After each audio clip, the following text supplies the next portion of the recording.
where they go bowling, and in the background, the background ponies are from The Big Lebowski. So I would question the parents that the 8-year-old has seen The Big Lebowski. So I'm hoping very much they don't catch that reference. Folks, I'll just work my way around here. Sure. So, man, anyway, this is a question for Sarah Strong. Were you aware about the reaction of Lesson Zero? No, I wasn't. What is it? It's because of how they how they reacted about how Twilight Sparkle went crazy in Lesson Zero. Desperate for getting. I do know that they like it when Twilight goes crazy. Whoa. Anyone else? Here, excuse me. All right. This is a question for Tara. So, Twilight Licious has spread like wildfire since you recorded it. What's the story behind that? Did you have any inspiration when you first recorded it, or were you just bored one day? Did you just ask my inspiration for Twilight Licious?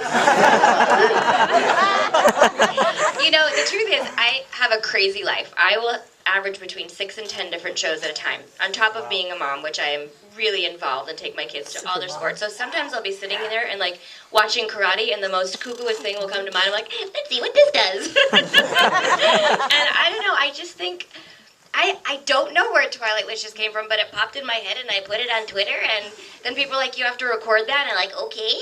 And I actually initially recorded it in my studio to try and figure out a way to put it on Twitter, and then I started searching up for the vocal twit to figure out how to do it. And then once I got that, I'm like, that's so much fun. And then, I sent Rob Paulson a birthday message, and, as much as I can reach out without, knowing that I don't own all the rights to the character, so I can't, record things for other people all the time, but I try to have a little bit of fun with the fans, and I'm so happy that it's taken off because it's so much fun. It's just fun. I love Twilight Licious. I think she needs her own series, really. I actually told the people at the Hub that you need to have Twilight Licious ponies and outfits to change into, and Yes. little matching outfits for people. All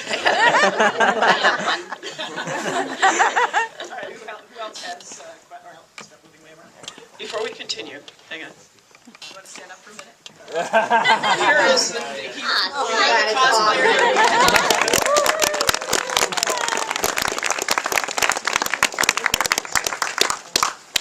For Miss McCarthy, what was your inspiration behind the Changeling Queen in the finale here? Was there any specific mythology, or was it part from someone else? I think just, the concept of the changeling was really interesting, and we knew that we wanted to see Cadence as, looking like herself, and then have the turn of who she was. Again, hopefully everyone has seen it. And so that was just sort of an existing mythology that we could draw from to create that character. And then I think the folks that designed her character design just knocked it out of the park. She's awesome. And I know that they would like to see her again, but Yeah. who knows? But yeah, I think it was just building off of sort of a known, the concept of the changeling, and bringing that into the pony world, which we've kind of done in different episodes, either with different villains or just different characters, is sort of taking some existing mythology and how do we make it pony. Thank you. Any questions over here? First of all, the show, we all know it's amazing, and the storylines they're deep. They're not as superficial as we're used to with other kids shows, which makes us get really into it. The voice acting is also phenomenal, but we credit you with that. So how much freedom do you feel as artists, as a voice actress and a writer, when you're approaching this? Because when we see it, we say, "Oh man, Meghan McCarthy has a new episode coming out. It's going to be amazing." Or Twilight has another freak out coming out. And I'm usually responsible. So how much of that is you having freedom to do that, or is this something that you're kind of, you do want to do more and you're restricted, or what all's the deal with your freedom in that? I feel like there's a lot of freedom for the show. I feel like I'm able to write, like with the wedding, that I got to write this very big, epic kind of scary in some places, kind of thing. So, and then like with Party of One, where Pinkie Pie's at the table and she's talking to like Vince and back and forth. I mean, like I felt pretty free to write something that ridiculous. So, so yeah, I do feel like because we have so many characters to choose from, to build stories around, there are so many stories to be told with this show. We're not relegated to this, singular character who has no flaws, who always has to be perfect in every episode, and doesn't have any kind of journey. Every character on the show has a journey and has a lot of facets to who they are. So I feel like there is a lot of freedom to tell a lot of different kind of stories. I mean, that's why I like being involved, because I don't feel like I'm just totally have to do one kind of thing and never explore, things that I'm interested in too. So Megan, have you ever bumped against any sorts of strictures? I mean, My Little Pony is obviously a toy line that is owned by Hasbro, which is a part owner in this channel. Have you ever come to a point where you wanted to take the narrative to a place that the owners of the IP perhaps would not have endorsed? I personally have not felt that. I mean, I know that because it is a show for children, there are S&P things, but I have kids, and before I had kids, I was like, what's the big deal? Like, who cares? You can show anything on TV. And then my son was standing on a staircase, trying to jump off, like Woody. Buzz in Toy Story, and I was like, oh my God, they imitate everything they see. Lock it down, television. So I don't feel so, when something is like, oh, you can't show this because a child will try to stab themselves. I'm not gonna be like, what? Freedom of speech. I don't get too freaked out. So yeah, but I haven't felt too. Any other questions? How did you guys both found out about the brony community? For me, it was Twitter, for sure. I mean, literally the first time I was like, what's a brony? I had no idea at first. And that's why I made the joke when people say, what's a brownie? And I go, no, that's a dessert. So I think it was on Twitter, and it was quite honestly, love at first sight. I wasn't like, what is this? And the only thing that surprised me, and being that I started in animation when I was 13 and I'm at least 29, the difference... You're 34. I've never seen a fan base like this verbal, this supportive, this huge, and that surprised me. And I typically know when I'm doing a show, okay, this is going to be a big hit. I knew Powerpuff Girls was going to be huge. I knew Teen Titans was going to be huge. And I knew this was going to be a successful show, especially having Lauren Faust attached. But I didn't know that it was going to translate into this level of fandom, so that's sort of been a nice surprise for me. And I don't know, it's just all been so nice and positive that it was instant love at first sight. There's nothing I do on Twitter that doesn't come from a true place. But I'm a brony, and I love the bronies as much as they love MLP. It's all true. I just think it's such an amazing, supportive, loving fan base. So I love you guys so much. I think it's great. Aww. We love you too, Tara. And she didn't have to. Hi. This is a question for both of you. I know for a lot of the older female fans, a love for the show comes from nostalgia, from playing with ponies as a kid. So I was wondering if there was any nostalgia, or if any of your stories came from your childhoods and your playtime. I had My Little Pony toys for sure.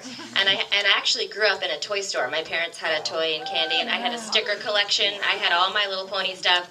And when Lauren first contacted me to say she was pitching the show, she asked if she could come over, and we worked in my home studio, and I voiced, I think, Twilight and Pinkie, and I think Rainbow was in the first pitch, just to show them what it would look like. And I was like, of course I'll do that. Number one, because I've already worked with Lauren and love her, but I loved My Little Pony as a little girl. And then actually, when I just did the Best Super Friends Forever thing with her, Super Best Friends Forever? I don't know. I had my sister mail me from Toronto my first My Little Pony sticker book, where you collected the cards and put them in the place, and I autographed it for her. And she was like, oh my God. So for me, there was a lot of history there. I'm sure for you too. Well, actually, I was not I was more of a Star Wars. So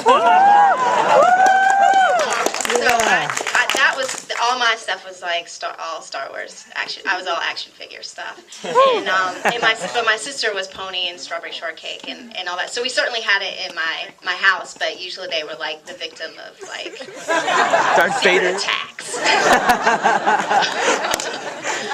But it's funny because when I first started the show and had gone to Lauren's house, and she actually has like a wall that is just like a glass case that is like all her ponies from forever. So it's like if you're gonna have somebody who's gonna like originate the show, she was like the one to do it because she was so obsessed. Yeah, she was. Yeah, no doubt. But now I do actually have a big collection of ponies because I'm really only doing it for the toys to bring home to my daughter.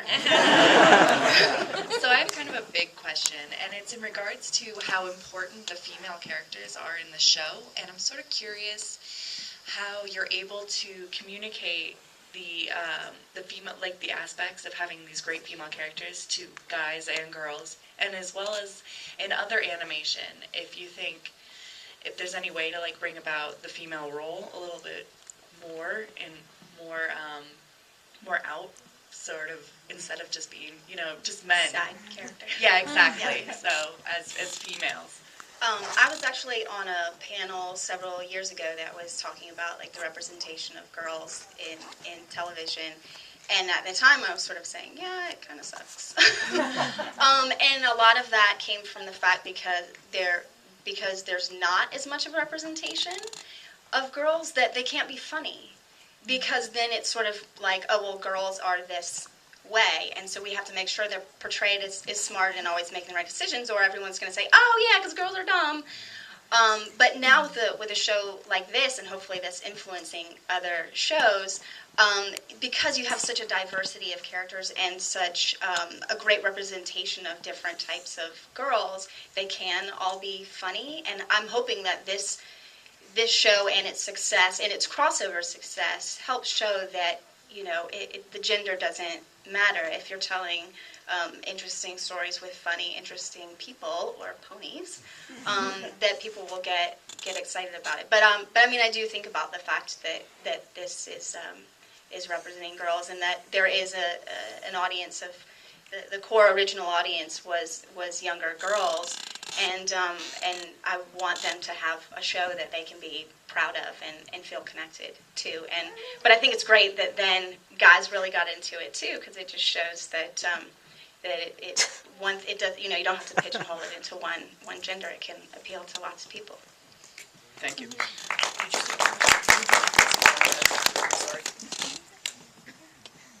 This question's for Tara. Out of all the characters that you've voiced, which one's your favorite? I usually say, because when I was a little girl, I also loved The Little Mermaid, and I don't know what little girl didn't want to be the mermaid, but when I moved to Los Angeles, I think it was like 2 years after I got to audition to play her daughter in the sequel, and when I booked that, I was just, I don't know, I mean, to get into the studio with Jodie Benson and I got to sing with her, the second I shook her hand, I burst into tears, and she's like, are you okay? And I'm like, I just loved you for so long. So that was sort of like a pivotal dream come true moment for me. And then since then, I've been so lucky that so many of my characters have been such huge roles. I mean, Batgirl is a huge role. When I booked that, my agent's like, oh my God, you're her. You're the girl that's the Bat. You're Batgirl. And I was like, oh my God. So I've just been so lucky. And like, I always say the mermaid because that was a dream of mine. But to pick from Bubbles or Raven or Twilight or any, it's like picking your favorite child. I've had such a good time on all of them, and they're all so much fun to do, especially when we're doing group records like Fairly Odd Parents or Powerpuff Girls, when we're all playing off each other and laughing, and if they ever sell the tapes of what we say in between takes, they're going to make a lot of money. Seeing the role of the female characters you voice, have you seen any evolution or change in how they're portrayed? I think that there's been an evolution, but I also think that it's been here for a while. Like, Powerpuff Girls probably was thought of as a female-based show, and there was a huge male audience. In fact, my sons, sorry, bronies, don't love My Little Pony as much as I'd like them to, but they love Powerpuff because they're 7 and 10, so they want to be cool. But they do love Powerpuff Girls, and all their friends watch Powerpuff Girls now on Boomerang. And I think that any of the superhero kick butt characters like Batgirl and Raven that I've got to do, and certainly Harley's pretty darn crazy.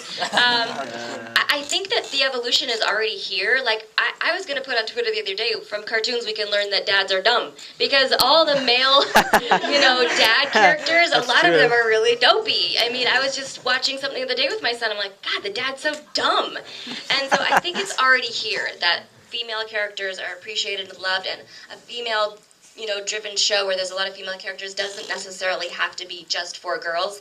And when I was doing Batman, my favorite episode was Girls' Night Out, where I got to be with Supergirl, and like I have a cell of us in a towel together. I'm like, that is just hot. Like, that's just fun. I follow that. Okay, we've got time for maybe 2 more questions.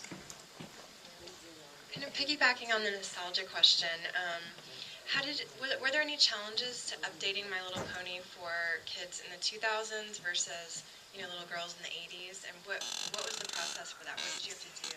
I can't really speak to that because I was brought on as a staff writer once things were kind of going. So that was really Lauren was kind of more responsible for that. But I mean, I know she was responsible for doing the new designs and developing and coming up with the way that the new characters would be. But yeah, unfortunately, I can't really speak to exactly how. Okay, our last question. All right. This question is for Tara. How is it like working on the season finale, the Canterlot Wedding, and how does it compare to other episodes? Honestly, I think you're such a good writer. I automatically know when something's written by her, and I think my mom clapping back.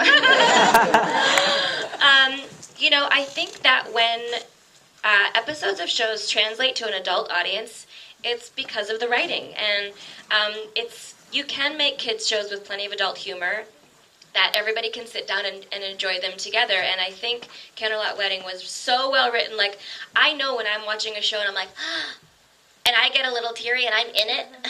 It's like, did anybody see that? It means that it's been well written, and I think that we really have to give a shout out to the writers on that stuff. Excellent. Well, shout out to the panel. We forgot to ask you to see what time you said. Okay, time's up, guys. Feel free to mob the stage.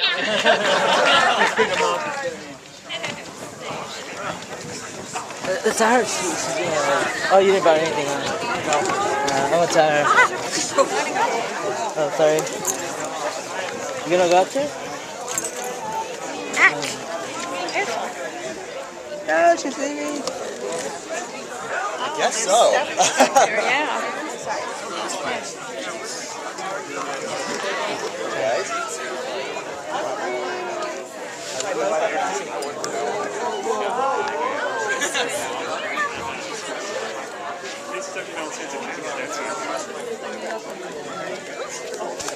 Oh, sorry. Nobody brought a Sharpie. Damn it.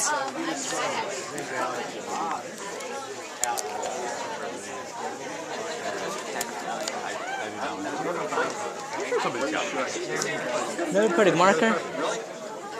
I'm gonna sign the chair. You can never wear it again.